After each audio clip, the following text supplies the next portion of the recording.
9 June 2024 ఈరోజు ఆదివారము. కాబట్టి జపాకుసం సంకాశం కాశ్యపేహ మహాద్యుతిం తమోరిన్ సర్వపాపగ్నం ప్రణతోస్ దివాకరం అనే స్తోత్రాన్ని 27 సార్లు జపం చేసుకోవాలి.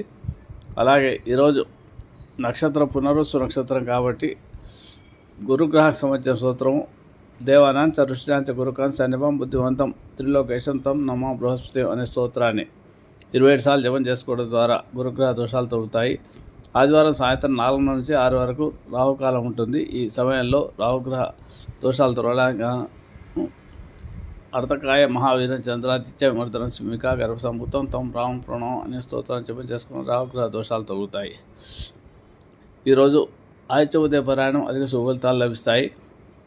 కాబట్టి ఉదయం 6 నుంచి 7 వరకు సూర్యహోరా ఉంటుంది ఆదివారం రోజు. ఆ సమయంలో రాగి చెంపులో నీళ్ళు తీసుకొని ఆదిత్య ఉదయ పారాయణ చేసిన తర్వాత 3 సార్లు సప్తాశ్రోతం